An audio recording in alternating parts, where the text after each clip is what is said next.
You see, like, I want to quickly go back to your podcast before we quickly move forward, yeah? What would you like to do with your podcast, like, moving forward? Do you have, like, what kind of plans for this year do you have for your podcast? I think I want it to keep growing, definitely. I want it to reach as many people as it can and just keep growing and growing and growing. And I think it probably bring people onto the podcast as well who can teach different things. Yeah. Definitely. And so you see, like, now we've had this conversation, like, you know, people are watching and all of that. Do you think, you see, like, what made you do you only work with women? Oh, you work with men as well? I work with everyone. Okay. Yeah, I work with everyone. So I have certain programs that are tailored for different people. So, like, for instance, Fuck the Fuck Boy would be for a woman.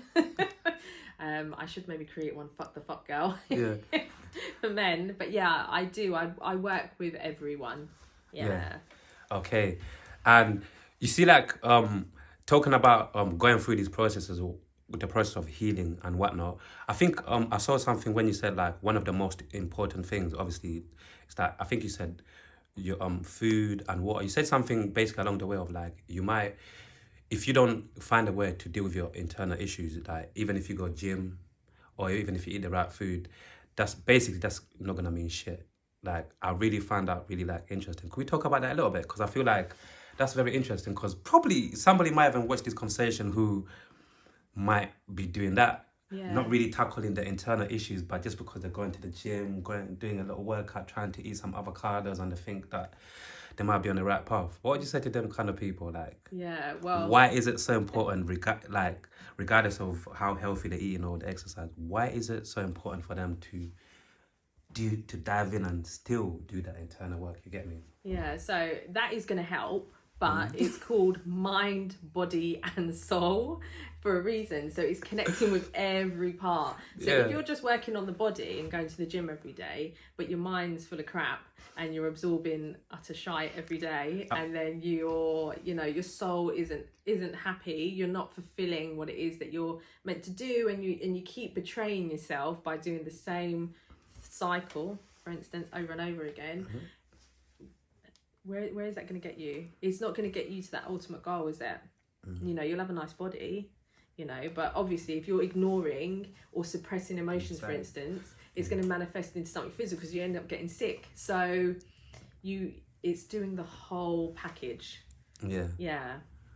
And there's so many people obviously optimistic about the year. The year has begun, you know.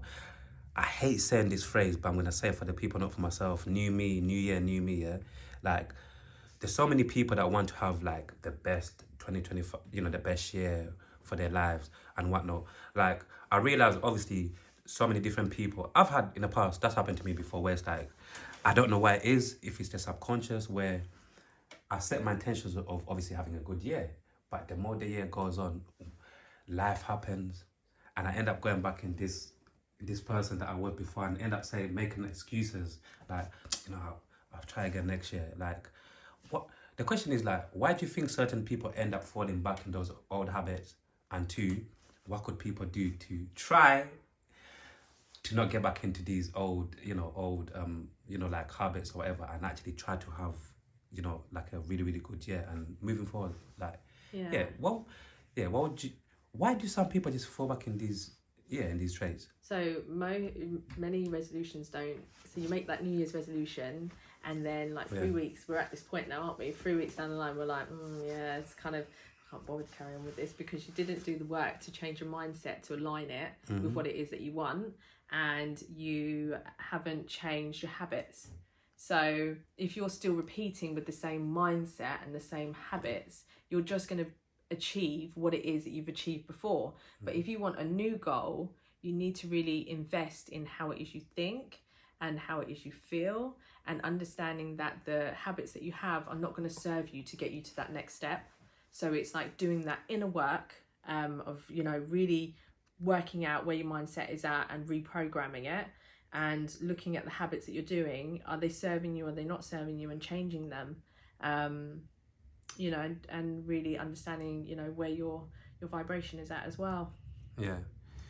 You hit one of my favorite words, by the way. You see, reprogramming your mind, yeah? Oh my God. You know how, like we keep on speaking about the mind, obviously, innit? Like, because that's mainly the line of work that you do, yeah? You see, when it comes to reprogramming your mind, yeah, I think, for me personally, I think that is one of the most important thing that I think all of us like really, really need to do at some point within our lives, innit? Like, to get to that point consciously, by the way, I say, because there's so many things. Because once you do that, yeah, when I started doing that, oh, there's so many things that I didn't even know that I was programmed to, if you get what I'm trying to say. Yeah. And it's like, once again, it's not easy, but I feel like in terms of like doing the work you need, that's one of the core. You need to reprogram your mind, because like what I usually said, the mind is like a PC. I got this thing where it's like all of our minds is like a PC in it, and it's like we go through life where it's like we get so many different things. We get all of these programs in our minds, in it. This is how we should be. Going through so many years of like so many things, thinking this is how we should be. And once we hit that point within our lives when we realize so many of these things don't really serve us anymore, and now it's like a phone, innit? It's like we need to upgrade, innit? To a new version. We need to wipe out all of the old shit. But like I said, you see that process of trying to wipe out this and that. Oh my god! Once again, I understand why it's not for everybody, innit? Like, do you have like any tips or even some advice in terms of how people could begin to reprogram their mind? Because that's a motherfucker. Excuse my French. Yeah. That is a motherfucker. So my tip would be Yeah. learn to start becoming comfortable with change. Yeah, so changing. You're good. Yeah, you have you have to change in order to get to where you need to be. Yeah. Because where you're at now, this has served you to this point, but this is not going to get you to the next level. So you have to be comfortable with change. Things have to change. Surroundings, the way you think, your habits. Who you're surrounded with. Is the circle that you have around you going to elevate you?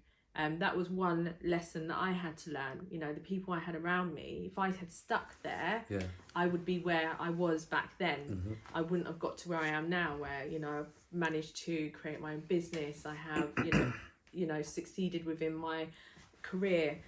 It's looking at everything and being comfortable that things are going to change. That's one thing that it doesn't matter how many times things change. Is something that I've noticed with myself. I'm not comfortable with. I don't like that. I don't like that feeling of change. I don't. But I know it serves me properly. So I have to just sit in that uncomfortability. It's like you have to be uncomfortable to be comfortable. And then you do. You just you flow with it. And the outcome is always amazing because it's the goal that you want. But you have to really be comfortable with that. Yeah. And really analyse how you're thinking. Yeah. Also, by the way, I'm loving this conversation, by the way. I'm going to touch on the reality side of like the conversation that we're having, obviously some things are easier said than done, meaning we've got people who they've grown up in like broken environments, like they live from where in Tottenham we call it in the hood.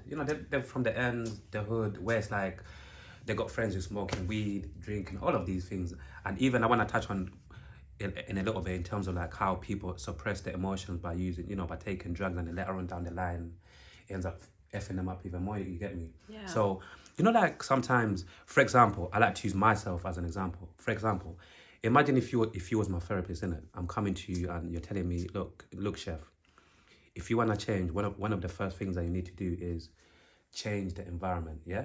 But imagine if I'm speaking to you and I'm like, listen, I understand what you're saying, but I can't afford to move out. I can't afford to move out of this environment, this and that. I want to change this and that, but I can't. I know moving like a new surrounding is very important, but I can't afford to, to move or ever. Like, I've got no choice. If I'm gonna heal, I need to find ways for me to heal in this nonsense that I'm in, like in these areas. You get what I'm saying? Because usually people say you need change of environment, but again, in the real reality, not everybody can just say, you know what? Let me pack my bags and go and move outside London, man. Let me pack my bags and go to Mauritius. Let me pack my bags and go to Uganda. You get me? Not everybody can do that. You get me? So even people that might be listening to this conversation, like, what game or what advice would you have for that type of person where it's like they feel like if they're going to heal, the best bet they've got is to dive in within internally themselves so deep, but in the same environment. You get where I'm coming from? Like, Yeah. what advice would you have for that kind of person? So can't doesn't exist. That's number one. Yeah. Jeez. Yeah. So if you, well, I'm from South London, so we're all from that same environment, but there are, Of course. we are all have different. There's a wide range of opportunities where we live. We are so fortunate to live where we live. But it's seeing the opportunities of where it is that you live. So for example, if you are from Tottenham, like you said, and you can't afford to move out of the area, you can. There is a lot of more cheaper areas. Let's be honest. Let's give them the reality. London is really expensive to live in, and there is options, but it's a block. So if you really are unhappy in where you are and you really want to make that change, you've got to make that commitment and really, research what options are available, because there are options everywhere, but you've got to want them in order for them to become your reality. So, putting that where you're thinking, that is just it's just the way that where your mind is at the moment. So it's like a very narrow way of thinking. Oh, I can't move, for instance. Yeah, you can. There are so many options are available, but it's like getting that education and that knowledge. Knowledge is power, remember, to be able to, relocate if that's what you wanted to do. But if you weren't ready to take that big step, but you want to do that work, it's start by doing, following, changing how it is that your social media is, for instance. So who are you following? What are you absorbing every day? Chuck a few. You're giving them, you're giving them like proper game, because I think some people, sorry to even cut you, like these things you're saying, even what people follow, whatever, I think some people might think it's not that deep, but it is. Mate, if you really want to make the change, even people that you follow, like you said, like even to that scale of things, is so important to really be. Because this is like our everyday life. This is what we do. We sit there, we scroll. Like, I am guilty of that. I will sit there and scroll TikTok. Do you scroll every day? Yeah. Yeah. Manager scrolls every day, guys. Yeah. So that is going into your mind, which is sipping into your subconscious. So it's like, be mindful of what it is that you're scrolling on every day. If it doesn't make you feel good, then get rid of it. Follow, different people that inspire you. Follow people that are inspirational. Follow accounts that are good for the mind, that put like good quotes that, will, drop in there and give you that light bulb moment.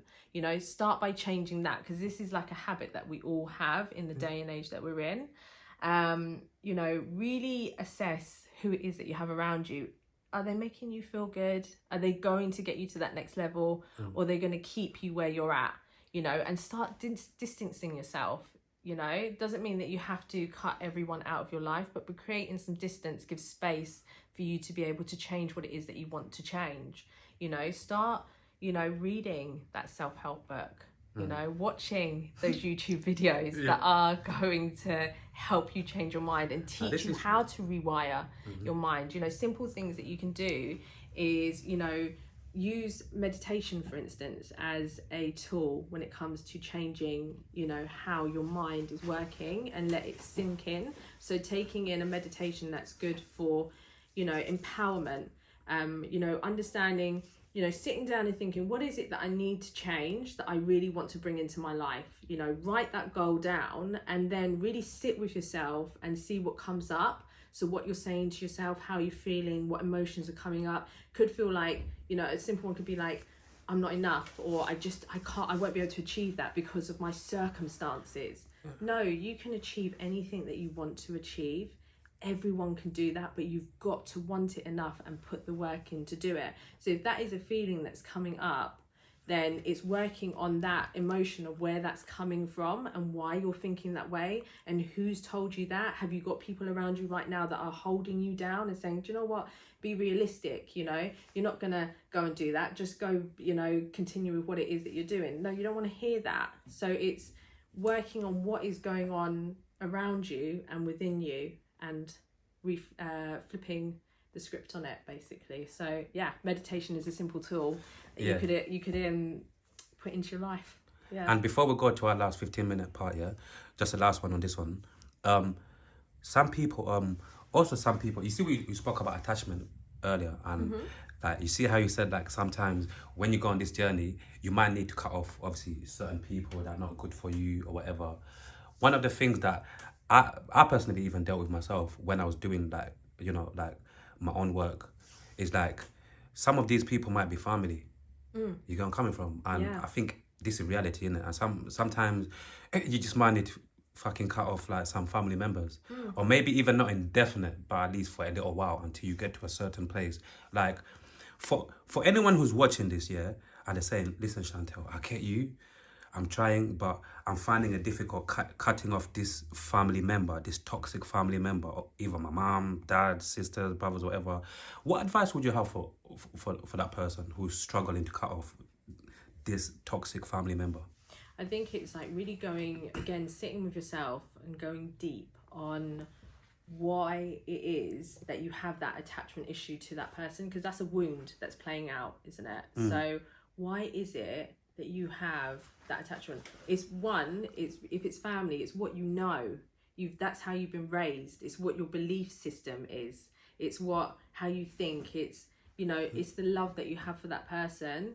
So rather than, like I said at first, rather than cutting them off completely, just create distance, create space, so it gives you time to be able to breathe, you're not constantly having that toxicity poured into you, because you have that space, and you're able then to make change because you've made space. When you've made those changes, you'll realize then, do you really want to bring that person in as close as what they were, or keep them at that distance, or just shut the door completely? You have to do what's best for you. But just create space to start off with.